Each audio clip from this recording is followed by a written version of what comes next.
Welcome to INT CBT। मेरा नाम अमित एरन है और आज हम जो टॉपिक कवर कर रहे हैं वो है आपका कस्टमाइजिंग विंडोज 7।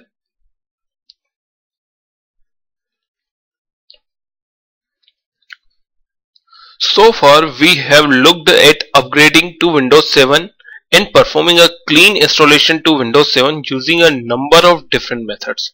हमने कई सारी मेथड्स के बारे में बात किया है, जैसे कि डीवीडी के थ्रू, यूएसबी के थ्रू, नेटवर्क्स के through.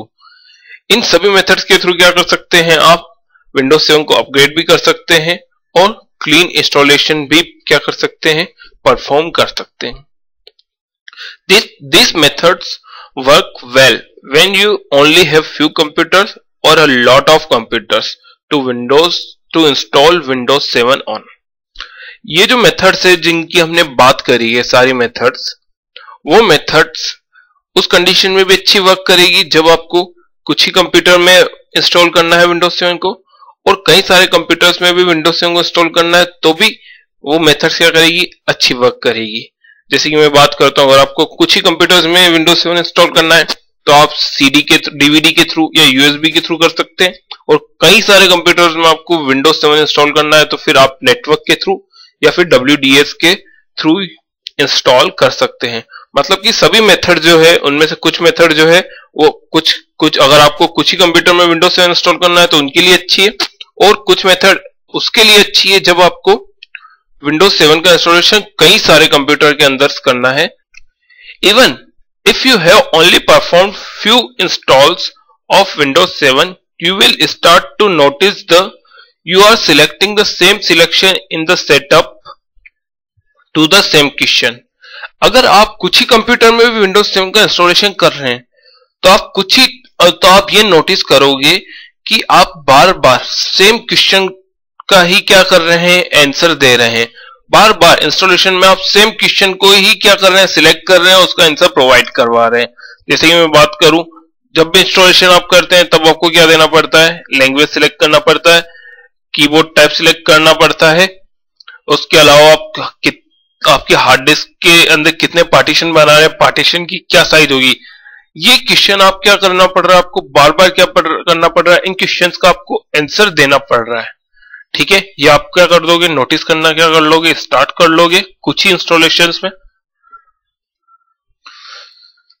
So Microsoft has created the Windows Setup Information Manager, which is a software to help you automate and customize your Windows 7 installation।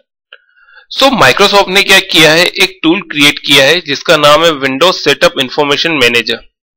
उसके थ्रू आप Windows 7 की इंस्टॉलेशन को automate कर सकते हैं और कस्टमाइज कर सकते हैं। ऑटोमेट मतलब कि आपको जैसे आपने डीवीडी इंसर्ट करी वैसे ही क्या हो जाएगा, इंस्टॉलेशन सब कुछ खत्म हो जाएगा। वो ऑटोमेटिक सिलेक्ट कर लेगा कि क्या लैंग्वेज है, क्या कीबोर्ड टाइप है, कितने पार्टीशन बनाने, ये सारे इंफॉर्मेशन वो ऑटोमेटिकली क्या कर लेगा, सिलेक्ट कर लेगा। तो ऑटोमेट कर सकते हैं, कस्टमाइज भी कर सकते हैं आप इसके लिए। This is included in the Windows automated installation kit. अब ये जो टूल है वो किसके अंदर मिलेगा आपको, Windows automated installation kit AIK के अंदर आपको ये टूल मिलेगा। Windows Setup Information Manager allows you to create an answer file for question asked during the setup, and answer file provides the answer to question asked by the setup। Windows Setup Information Manager इस tool के through आप क्या करते हैं, एक answer file क्या करेंगे, create करेंगे, और वो जो आंसर फाइल होगी वो क्या करेगी, उन सभी क्वेश्चन का आंसर देगी जो कि आपके सेटअप विंडोज 7 के इंस्टॉलेशन के सेटअप के वक्त पूछे जाते हैं। Okay, this means that you can automate the setup so no user instruction required. मतलब कि क्या हुआ, अगर सारे ही आंसर क्या दे दिए, उस आंसर फाइल ने दे दिए, तो मतलब कि आपका जो इंस्टॉलेशन है वो क्या हो जाएगा, ऑटोमेट हो जाएगा, और यूजर इंटरेक्शन की कोई आवश्यकता नहीं है कि ऐसा बस यूजर को क्या करना है, डीवीडी डाली या फिर यूएसबी जिससे भी आप इंस्टॉलेशन कर रहे हैं, बस इंस्टॉलेशन स्टार्ट किया और यूजर को वहां खड़ा रहने की कोई जरूरत नहीं है। वो ऑटोमेटिकली क्या कर लेगा, सारे क्वेश्चन से उनके सबके आंसर फाइल से ले लेगा और इंस्टॉलेशन को कंप्लीट कर देगा। The answer files give answer to the simple question like which language and keyboard to use. The answer file can accept the license screen and the answer the more complex question like how to format hard disk. Okay, answer file जो है वो simple question के भी answer देगी कि आपको कौन सी language select करना है, या आपका कीबोर्ड किस टाइप का हो, और वो लाइसेंस स्क्रीन को भी क्या कर लेगी, एक्सेप्ट करेगी। और उसके अलावा ये कई सारे कुछ कॉम्प्लेक्स क्वेश्चन के भी क्या दे देगी, आंसर दे देगी। जैसे कि आपके हार्ड डिस्क के अंदर कितने पार्टीशन हो, उसको किस फाइल सिस्टम से फॉर्मेट किया जाए, ये सारे आंसर भी कौन दे देगी, आपकी आंसर फाइल ही दे देगी। The answer file can also provide answer to question not asked during the setup. Answer file है जो है वो ऐसे भी क्वेश्चन का आंसर देगी जो कि आपके इंस्टॉलेशन के वक्त विंडोज 7 के सेटअप के वक्त नहीं पूछे जाते हैं।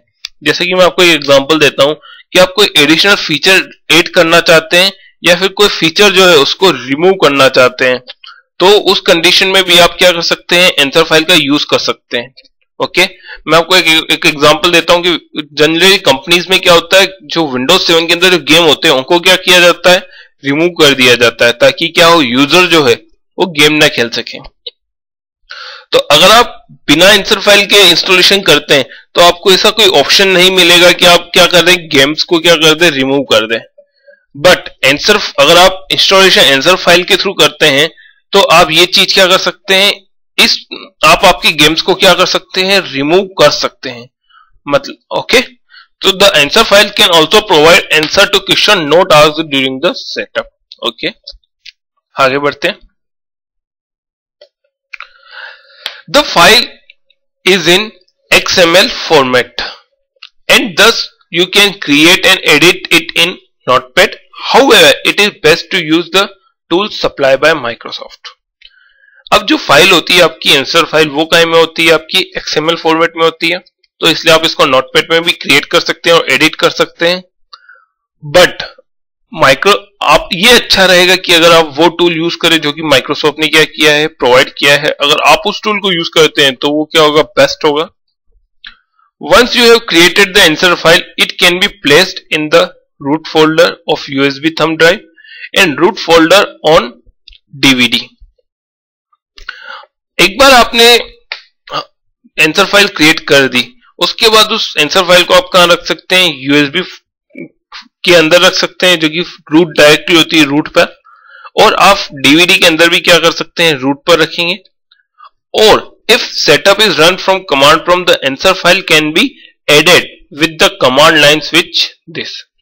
अगर आप कमांड लाइन से इंस्टॉलेशन कर रहे हैं जैसे कि हमने पहले देखा था, तो उस कंडीशन में आप क्या करेंगे, उस कमांड के लास्ट में, सेटअप के लास्ट में क्या कर दीजिए, /unattended लगा के और कॉलन आंसर फाइल, जो आपकी आंसर फाइल का जो पाथ है वो दे दीजिए। वो क्या कर लेगी, वो इस आंसर फाइल से सारे आंसर उठा लेगी। ओके, अब बात करते हैं WAIK। AIK होता क्या है, इसके बारे में हम थोड़ी इंफॉर्मेशन ले लेते हैं। AIK is a collection of tools designed to assist in deployment of Windows 7. WAIK क्या है, एक कलेक्शन है कई सारे टूल्स का, जिसका यूज किस लिए, जिसका डिजाइन किस लिए किया गया है, ताकि वो विंडोज 7, ताकि आप क्या कर सके, विंडोज 7 के जो इंस्टॉलेशन है उसको असिस्ट कर सके। जैसे कुछ टूल्स के बारे में मैं बात करता हूं। जैसे सबसे पहला जो टूल है आपका, वो है आपका Windows system image manager SIM, जिसका कि हम यूज करेंगे किस लिए, आंसर फाइल बनाने के लिए। तो create and manages unattended Windows setup answer file. Okay, unattended करने के लिए हम हमारे विंडोज 7 का अनअटेंडेड इंस्टॉलेशन करना चाहते हैं, तो उस कंडीशन में आपको क्या लगेगी, आंसर फाइल लगेगी। तो उस आंसर फाइल को क्रिएट करने के लिए हम इस टूल का यूज करेंगे। ओके, sysprep को भी हमने यूज नहीं किया, लेकिन नेक्स्ट वीडियोस में हम इसका भी यूज करके क्या करेंगे, देखेंगे। इसका यूज किस लिए किया जाता है, prepare a computer for imaging by configuring the computer to create new security identifier at startup. इसके बारे में मैं आपको बाद में एक्सप्लेन करूंगा ये क्या होता है।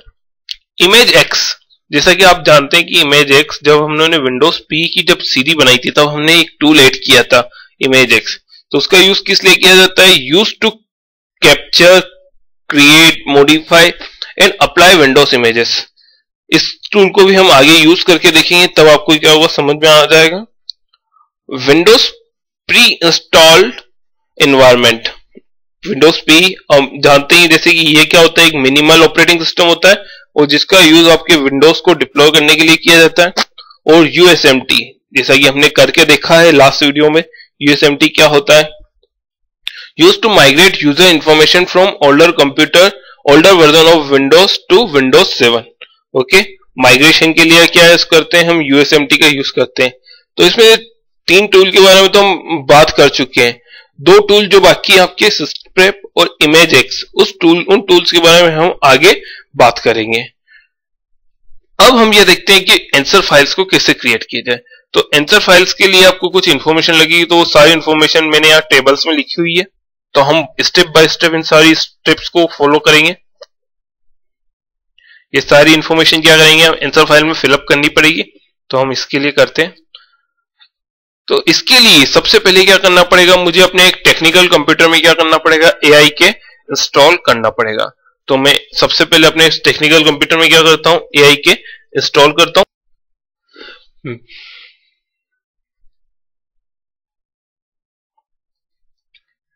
मैंने अपने टेक्निकल कंप्यूटर में क्या कर दी है, AIK की CD इंसर्ट DVD इंसर्ट कर दी है। अब मैं इस पे क्लिक करता हूं, run start cd.exe।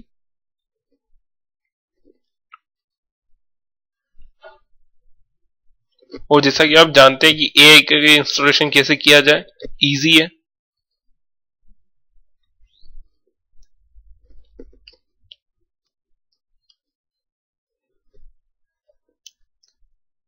Next, I agree, next next next. इसमें कुछ टाइम लगेगा, तब तक हम वीडियो को क्या करते हैं, वापस से पॉज करते हैं। जैसे ही कंप्लीट होगा वैसे ही फिर से हम वीडियो को क्या करेंगे, कंटिन्यू करेंगे। जैसा कि आप देख सकते हैं कि मेरा विंडोज 7 का जो AIK का जो इंस्टॉलेशन है वो क्या हो चुका है, कंप्लीट हो चुका है। मैं इसे क्लोज कर देता हूं। अब इसके बाद मुझे अपने कंप्यूटर में विंडोज 7 की DVD क्या करनी पड़ेगी, इंसर्ट करनी पड़ेगी। तो मैं इसको इंसर्ट कर देता हूं, विंडोज 7 की DVD को। मैं ISO फाइल इंसर्ट कर रहा हूं।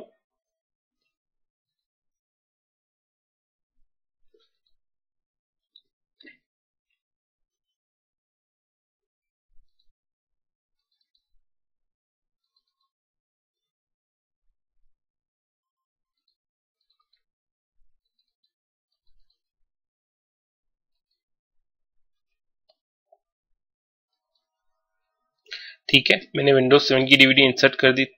अब मैं इसको भी तो क्लोज करता हूं और मैं अपने माई कंप्यूटर पे जाके सी DVD को ओपन करता हूं। डी ड्राइव है, मैं राइट क्लिक कर रहा हूं और ओपन। इसके बाद ये सारे वो कंटेंट है जो कि मेरे इस विंडोज 7 की DVD के अंदर है। अब मैं जा रहा हूं सपोर्ट्स के अंदर। नो, सपोर्ट्स के अंदर नहीं जाना है आपको, सोर्सेस के अंदर जाना है। सोर्सेस के अंदर आपको 2 फाइल्स मिलेगी। एक जो होगी वो है आपकी boot.vim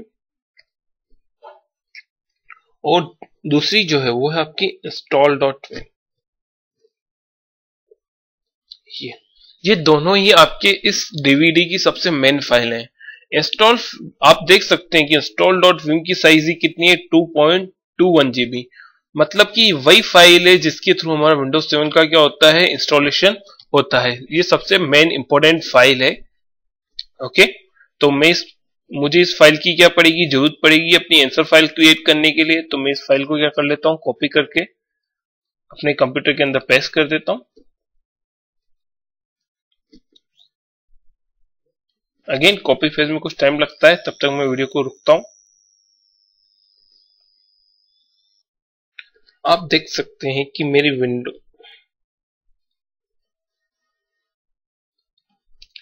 आप देख सकते हैं कि मेरी install.vim क्या हो चुकी है, कॉपी हो चुकी है। और अब इसके बाद मैं जो जाऊंगा वो जाऊंगा स्टार्ट पे। स्टार्ट पे मैं जाऊंगा ऑल प्रोग्राम। ऑल प्रोग्राम से मुझे क्लिक करना है विंडोज, माइक्रोसॉफ्ट विंडोज AIK। तो मुझे अपना टूल मिल जाएगा जो कि है विंडोज सिस्टम इमेज मैनेजर। मैं इसके ऊपर क्लिक करता हूं।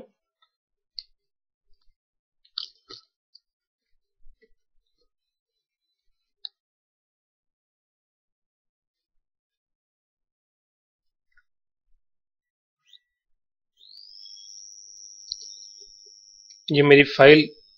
इसके बाद ये मेरा टूल ओपन हो चुका है। इसके बाद मुझे फाइल पे जाना है। फाइल पे मुझे जाके करना है सिलेक्ट विंडोज इमेज, और मुझे अपने इंस्टॉल डॉट विम को क्या करना है, सिलेक्ट करना है। मैं डेस्कटॉप पे, वो ये मेरी इंस्टॉल डॉट विम फाइल है, मैं इसको सिलेक्ट करता हूँ और ओपन पे क्लिक करता हूँ। ये मुझसे पूछ रहा है the catalogue file of Windows 7 image can not be open. मतलब कि ये क्या करेगा, ये जो टूल है सबसे पहले क्या करेगा, मैं इंस्टॉल डॉट विम फाइल को एक कैटलॉग फाइल में कन्वर्ट कर देगा। तो ये पूछ रहा है कि मैं करना चाहता हूँ, तो मैं अभी करना चाहता हूँ, इसलिए मैं क्या कर दूंगा, यस पे क्लिक कर दूंगा।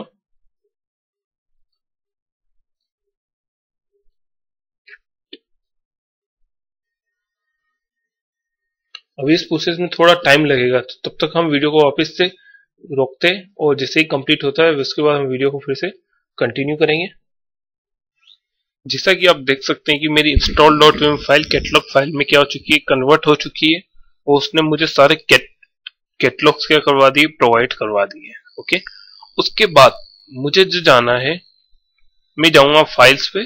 फाइल्स पे मैं क्लिक करूंगा न्यू आंसर फाइल्स, तो मुझे एक ब्लैंक क्या मिल जाएगी, आंसर फाइल मिल जाएगी।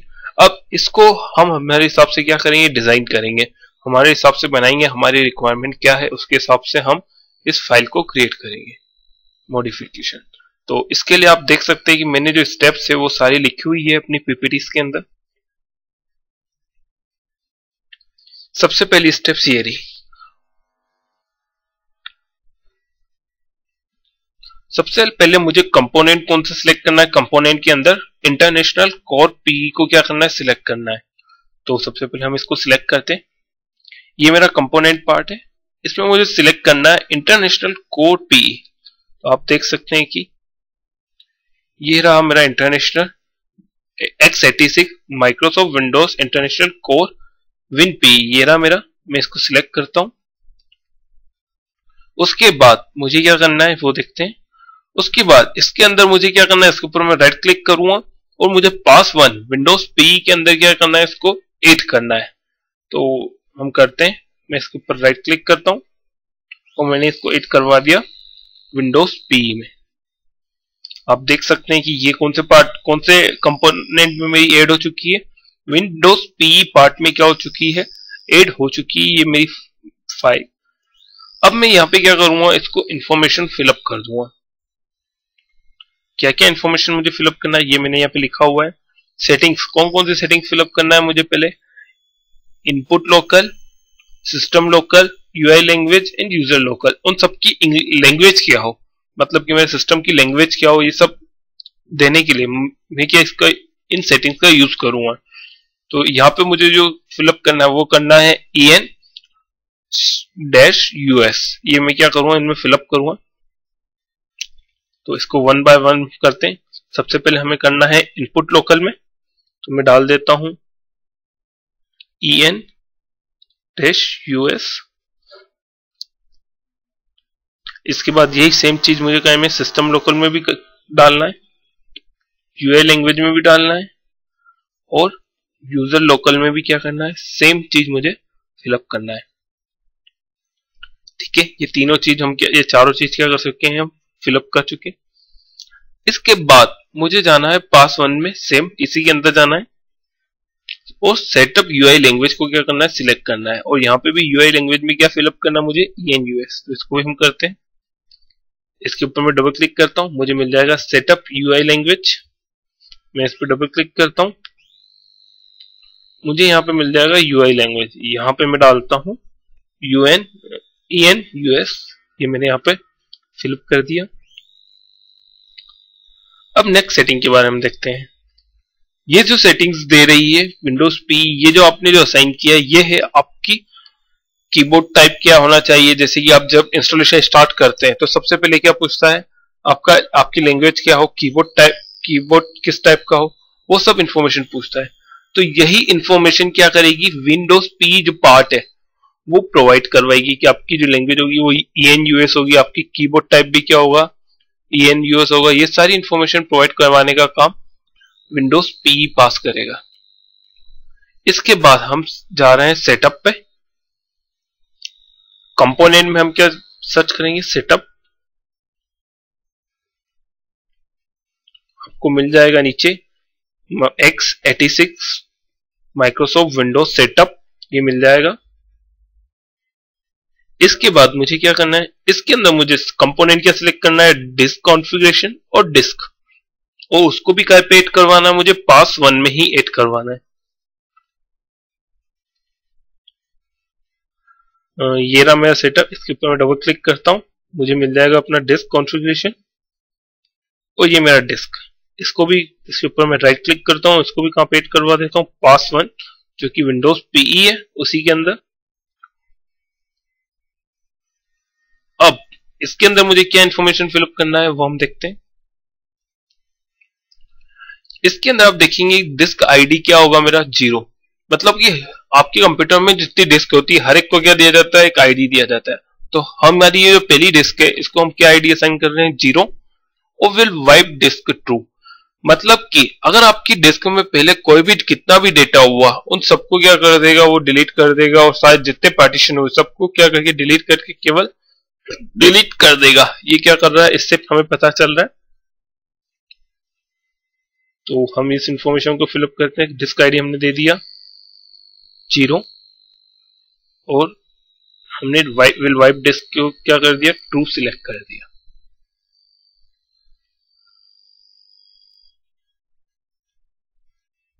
इसके बाद मुझे पास 1 वही डिस्क का कॉन्फ़िगरेशन, डिस्क क्रिएट पार्टीशन और क्रिएट पार्टीशन पे जाना है, और उसको भी काय में ऐड करवाना, मुझे पास 1 में ही ऐड करवाना है। तो मैं इसके लिए जाता हूं, ये रहा मेरा डिस्क कॉन्फ़िगरेशन, यहाँ पे मैं क्रिएट पार्टीशन और ये मेरा क्रिएट पार्टीशन, और ये मैंने क्या सिलेक्ट कर दिया। ओके, अब यहाँ पे मुझे इंफॉर्मेशन फिलअप करना है। सबसे पहली जो इंफॉर्मेशन है, क्या इंफॉर्मेशन फिलअप करना है, एक्सटेंड मतलब टू, मतलब एक्सटेंड ये रिप्रेजेंट कर रहा है कि आपकी हार्ड डिस्क में जितनी भी साइज होगी, चाहे वो 200 जीबी की हो चाहे 400 जीबी की हो, कितनी भी साइज हो, उसका कितना पार्टीशन बन जाएगा, एक ही पार्टीशन बन जाएगा, ऑर्डर, और उसका ऑर्डर क्या रहेगा, पहला पार्टीशन रहेगा, और उसका टाइप क्या रहेगा, उस पार्टीशन का टाइप प्राइमरी टाइप रहेगा। तो मैं इसको बना देता हूं, मैंने ट्रू एक्सटेंड पे ट्रू सिलेक्ट किया,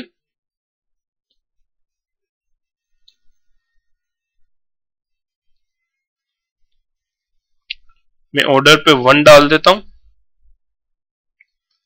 और मैं इसकी साइज डाल देता हूं। साइज में नहीं डालूंगा क्योंकि ऑब्वियसली मैंने एक्सटेंड में ट्रू डाल चुका हूं इसलिए, और इसका मैं टाइप दे देता हूं प्राइमरी।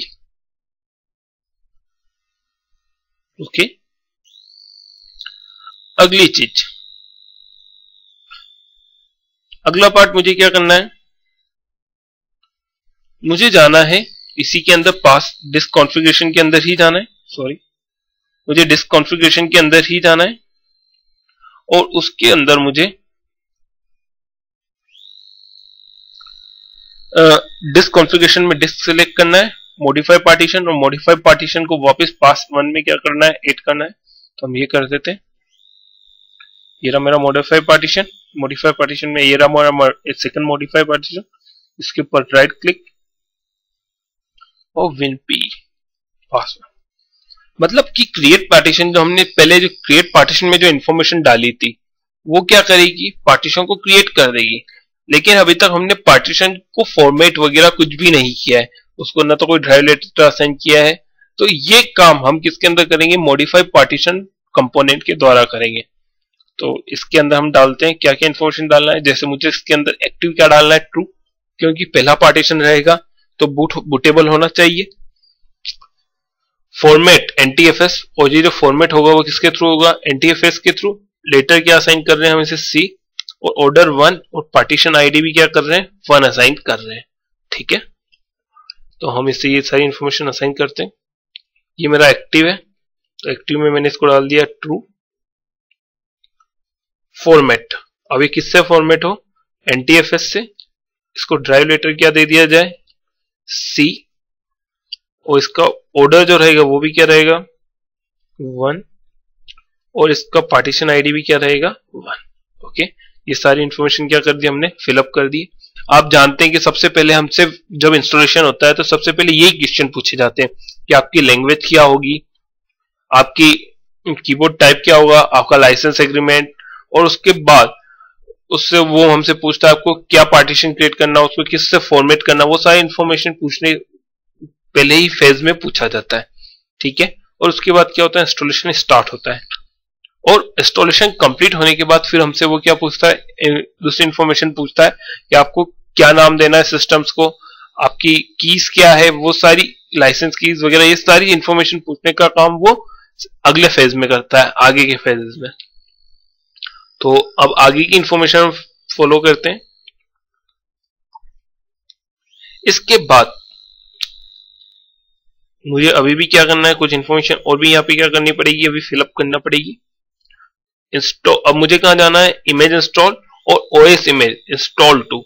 मतलब कि अभी तक मैंने इसको ये नहीं बताया हमारे सिस्टम को कि आप तुम्हें जो इंस्टॉलेशन करना है विंडोज का वो कौन से पार्टीशन में करना है।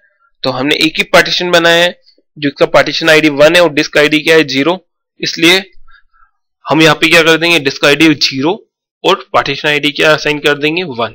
तो हम ये इंफॉर्मेशन ऐड करते हैं।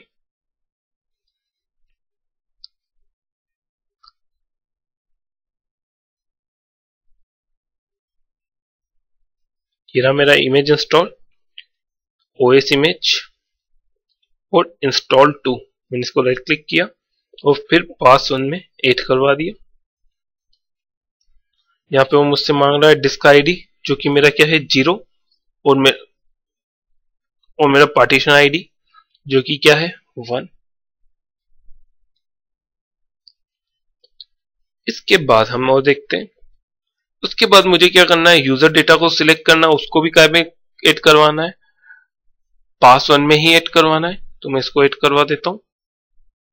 मेरा यूजर डेटा ये रहा, मैं इसको भी क्या में ऐड करवा देता हूं, पास1 में।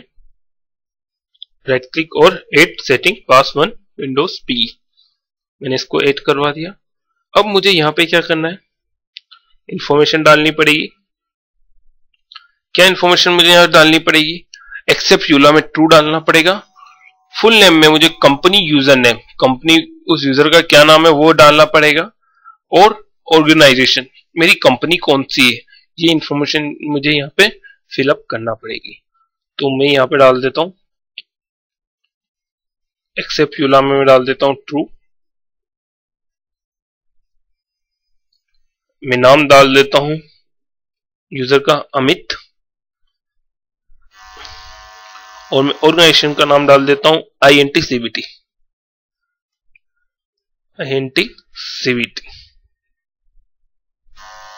ओके। अगली चीज जो हम कर रहे हैं, अगली चीज मुझे डालना है, की डालना है जो कि हमारे पास होगी, और अगर आपके पास नहीं है तो आप इसे क्या छोड़ सकते हैं, ब्लैंक भी छोड़ सकते हैं। और विल शो UI, इसको हम क्या सिलेक्ट करेंगे, ऑन एरर क्या करेंगे, इस पर हम सिलेक्ट करेंगे। तो जैसे कि मेरे पास की है तो मैं इस की को कॉपी करके वहां पे पेस्ट कर देता हूं।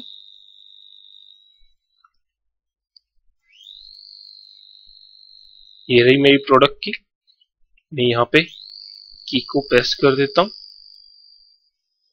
और विल शो UI यहाँ पे मैं सिलेक्ट करते हुए ऑन एरर क्या कर देता हूं, सिलेक्ट कर देता हूं। ओके। अगली चीज हम फॉलो करते हैं। इसके बाद मुझे कहां जाना है, शेल सेटअप पे जाना है, और वहां पे क्या करना है, मुझे उसे पास4 में ऐड करवाना है। तो मैं शेल सेटअप पे जाता हूं।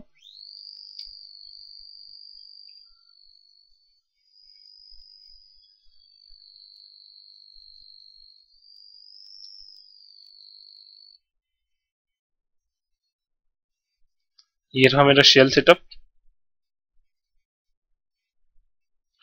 शेल सेटअप में मैं ये इंफॉर्मेशन ऐड करवा देता हूं। मुझे इसके ऊपर राइट क्लिक करना है शेल सेटअप पे, और मुझे इसे पास4 पे ऐड करवाना है। मैंने इसे पास4 पे क्या करवा दिया, ऐड करवा दिया। अब इसके अंदर मुझे क्या क्या इंफॉर्मेशन फिलअप करना है वो देख लेते हैं। अब इसके अंदर मुझे डालना है तो यूजर ने कंप्यूटर ने, मेरे कंप्यूटर का क्या नाम रहेगा, और टाइम जोन। तो अभी मेरे पास जो टाइम जोन है वो मैं डाल रहा हूँ US माउंटेन का डाल रहा हूँ, और मेरे कंप्यूटर का नाम जो असाइन कर रहा हूँ Win701 क्या कर रहा हूँ, मैं अपने कंप्यूटर का नाम असाइन कर रहा हूँ। ओके, तो मेरे कंप्यूटर का नाम है, ये रहा मेरा कंप्यूटर नेम, तो मैंने कंप्यूटर का नाम डाल दिया Win7 और -01। ये मैंने अपने कंप्यूटर का नाम डाल दिया और मैं जो अपना टाइम जोन है उसे सिलेक्ट कर लेता हूं।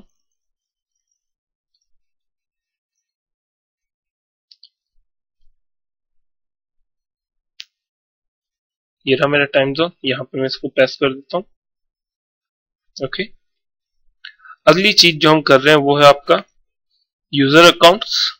इसी के अंदर आपको क्या मिलेगा, यूजर अकाउंट्स, लोकल अकाउंट्स और लोकल अकाउंट्स। उसको आपको काय में ऐड करवाना है, पास 7 के अंदर ऐड करवाना है। तो मैं जाता हूं,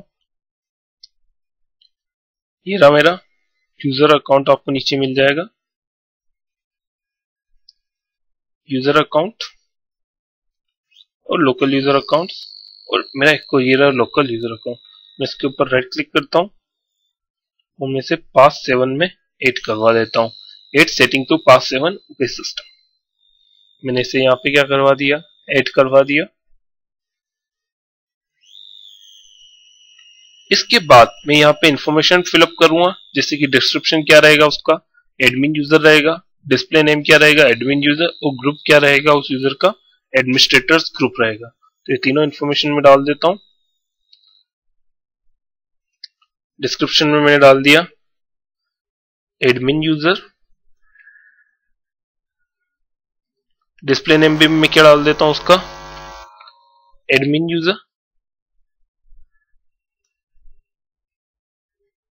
और मैं जो ग्रुप डाल देता हूं वो है मेरा, सॉरी, और मैं यहाँ पे ग्रुप जो डाल देता हूं वो डाल देता हूं मेरा एडमिनिस्ट्रेटर। ओके, और नेम में मैं डाल देता हूं अपना ट्रेनर।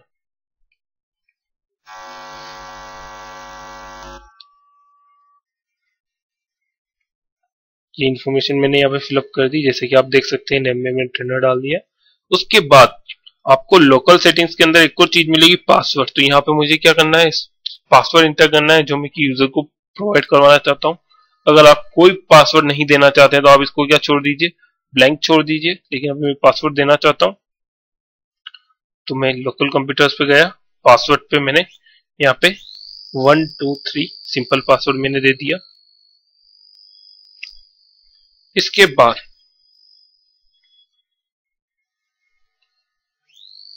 मुझे जाना है उबे सिस्टम पे जाना है, उस पास 7 में जो कि 8 करवाया था, और हाइड यूला पेज पे मुझे ट्रू करना है, नेटवर्क लोकेशन वर्क करना है, प्रोटेक्शन योर पीसी वर्क करना है, 1 करना है, स्किप यूजर उबे इसको भी क्या करना है, ट्रू करना है।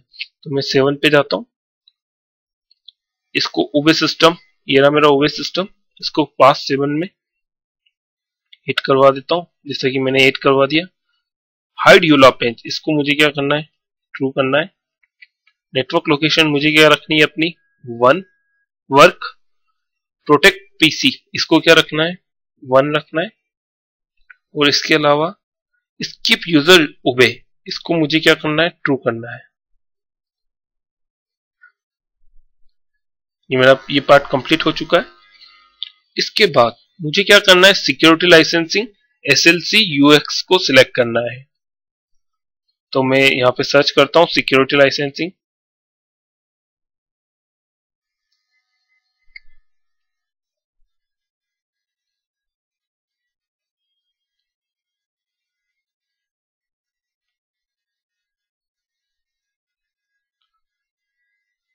ये रहा मेरा सिक्योरिटी लाइसेंसिंग SLC UX। इसको मैं राइट क्लिक करूंगा और मैं कहां पे ऐड करवा दूंगा, पास 4 के अंदर ऐड करवा दूंगा, जो कि ऐड करवा दी। और मुझे स्किप ऑटो एक्टिवेशन पे क्या करना है, ट्रू पे क्लिक करना है, जो कि फॉल्स है, इसको मैं क्या कर देता हूं, ट्रू। ये सारी इंफॉर्मेशन क्या कर दी मैंने अपने कंप्यूटर में फिलअप कर दी है। अब इसके बाद मुझे क्या करना है, इसके बाद मुझे जाना है टूल्स पे, टूल्स पे मैं क्लिक करूंगा वैलिडेट आंसर फाइल। ओके, मेरी फाइल क्या हो चुकी है, वैलिडेट हो चुकी है। इसके बाद मुझे फाइल को क्या करना है, सेव करना है। तो मैं अपनी फाइल को क्या कर देता हूँ, सेव कर देता हूँ। मैं जाता हूँ फाइल्स पे और सेव आंसर फाइल, और मैं इसका जो नाम दूंगा वो रहेगा मेरे फाइल का नाम ऑटो अनअटेंड, ऑटो अनअटेंड। ओके, और जो कि एक्सएमएल फॉर्मेट में रहेगी। मैं इसको क्या कर देता हूँ, सेव कर देता हूँ। अब मैं इस फाइल को मेरी इस मशीन से अपने फिजिकल कंप्यूटर के अंदर कॉपी कर देता हूं। ये रही मेरी दैट्स ये रही मेरी ऑटो ऑन अटेंड। तो मैं इसको कॉपी करता हूं।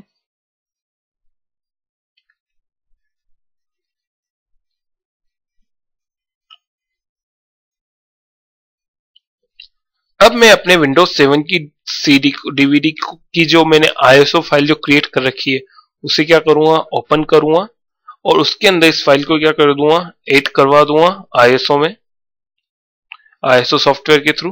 तो मैं जाता हूं माय कंप्यूटर में ई अमित डेटा, ये रही मेरी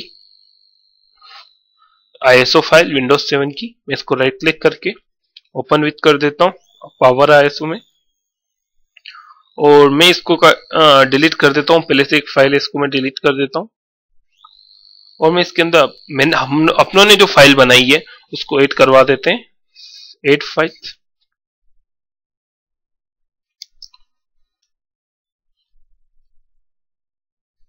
मैं यहाँ पे डाल देता हूँ ऑटो ऑन अटेंड, ऐड करवा देता हूँ, और मैं इसको क्या कर देता हूँ, सेव कर देता हूँ। ओके, यस कर देता हूँ। इस प्रोसेस में थोड़ा सा टाइम लगेगा सेव होने में, तब तक मैं वीडियो को पॉज करता हूँ, और जैसे ही कंप्लीट होता है वैसे हम फिर से कंटिन्यू करते हैं। आप देख सकते हैं कि हमने हमारी ऑटो अटेंडेंट फाइल हमारी विंडोज डीवीडी की आईएसओ में क्या कर दी है, ऐड करवा दी है। अब इस फाइल से हम इंस्टॉलेशन करके देखते हैं। तो इसके लिए मैंने एक वर्चुअल मशीन पहले से क्रिएट कर रखी है। ये रही मेरी वर्चुअल मशीन जो मैंने क्रिएट कर रखी है। इसके ऊपर मैं राइट क्लिक करता हूँ। इसके अंदर मैं अपनी फाइल को क्या कर देता हूँ, इंसर्ट कर देता हूँ, आईएसओ फाइल को।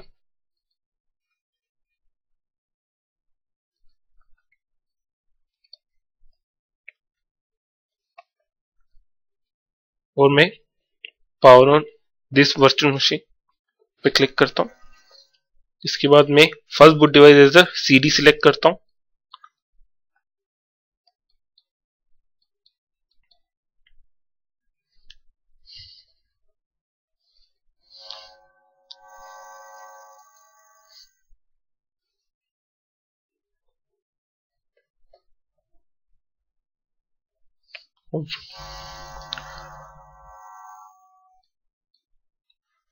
आप देखेंगे कि मेरा सिस्टम कैसे बूट हो चुका है, मेरी विंडोज 7 की डीवीडी से क्या हो चुका है, बूट हो चुका है।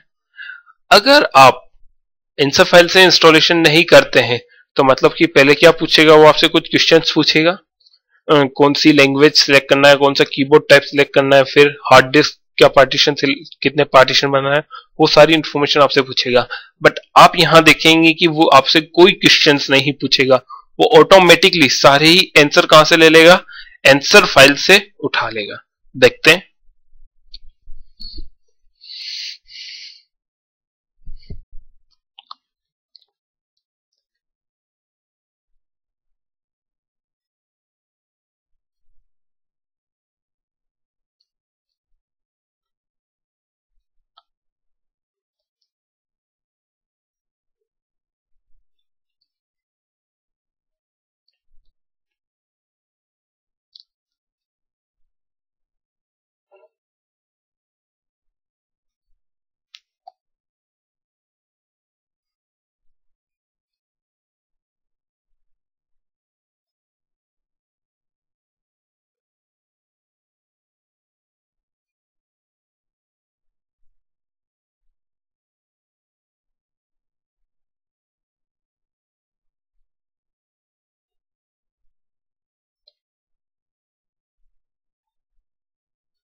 आप देख रहे हैं कि वो क्या कर रहा है, सेटअप स्टार्टिंग कर रहा है। अभी तक उसने कोई क्वेश्चन नहीं पूछा और देख सकते हैं कि उसने बिना कोई क्वेश्चन पूछे सीधा ही क्या कर दिया, इंस्टॉलेशन कर लिया, क्योंकि उससे सारे ही आंसर कहां से मिल गए, उसकी आंसर फाइल से मिल गए। ओके, इस इंस्टॉलेशन में टाइम लगेगा। इंस्टॉलेशन जैसे ही कंप्लीट होगा वैसे हम वीडियो को फिर से क्या करेंगे, कंटिन्यू करेंगे। इस बीच अगर वो कहीं पे भी कोई क्वेश्चन नहीं पूछेगा, ओके, ना आपसे कोई यूजर नेम पूछेगा, ना कंप्यूटर नेम, कुछ भी आपसे वो नहीं पूछे, वो ऑटोमेटिकली सारे क्वेश्चंस के आंसर फाइल से उठा लेगा। तो ये कंप्लीट होते ही वापस से हम वीडियो को कंटिन्यू करेंगे। जैसा कि आप देख सकते हैं कि मेरा इंस्टॉलेशन कंप्लीट हो चुका है और उसने मुझसे कोई भी क्वेश्चंस नहीं पूछा है इंस्टॉलेशन के वक्त। और मेरे यूजर का नाम भी क्या है, एडमिन यूजर। मैं लॉगिन ले लेता हूं।